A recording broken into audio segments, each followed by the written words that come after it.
Hi കൂട്ടുകാരെ, ഇന്നൊരു ചീര തോരൻ, കുപ്പച്ചീര എന്ന് പറയും, മൈസൂർ ചീര എന്ന് പറയും. ഇതാണ് ചീര. ചീരയെല്ലാം അരിഞ്ഞ് ഞാൻ വെച്ചു. അതിന് വേണ്ട അരപ്പ്: വെളുത്തുള്ളി, ചുമന്നുള്ളി, തേങ്ങ, കാന്താരി, മഞ്ഞൾപ്പൊടി. ഇതെല്ലാം കൂടെ ചേർത്ത് നമ്മൾ കൂട്ടി ഇളക്കിയിട്ട് വേണം വെക്കാൻ. അരപ്പും ഉപ്പുപൊടിയും എല്ലാം കൂടെ ഇട്ട് നമ്മൾ കൂട്ടി ഇളക്കാം. ഇങ്ങനെ ഇളക്കണം, എല്ലാം കൂടെ കൂട്ടി ഇളക്കണം. പാൻ ചൂടായി, വെളിച്ചെണ്ണ ഒഴിച്ച് കടുകിട്ട് പൊട്ടി ഈ കൂട്ടി ഇളക്കിയേക്കുന്ന ചീര ഇതിനകത്തോട്ട് എടുത്തിടുകയാണ്. കൂട്ടുകാരെ, നമ്മുടെ ചീര ഇവിടെ വെന്തു.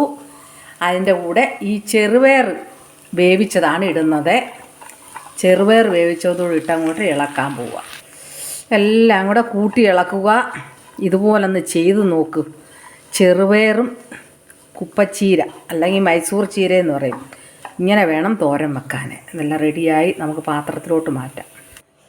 നമ്മുടെ പാത്രത്തിലോട്ട് മാറ്റി ചീര ചെറുപയറുടെ തോരൻ ചപ്പാത്തിക്കും കഞ്ഞിക്കും ചോറിനും എല്ലാം അടിപൊളിയാണ്. ഞാൻ ഒന്ന് കഴിച്ചു നോക്കട്ടെ.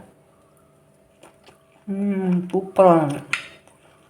എൻ്റെ മക്കളെ, ഒരു രക്ഷയുമില്ല. ഇതുപോലെ നിങ്ങളൊന്ന് ചെയ്തു നോക്കൂ. ഈ വീഡിയോ ഇഷ്ടമായാൽ ലൈക്ക് ചെയ്യുക, കമൻറ്റ് ചെയ്യുക, സബ്സ്ക്രൈബ് ചെയ്യുക, ഷെയർ ചെയ്യുക. Okay, by.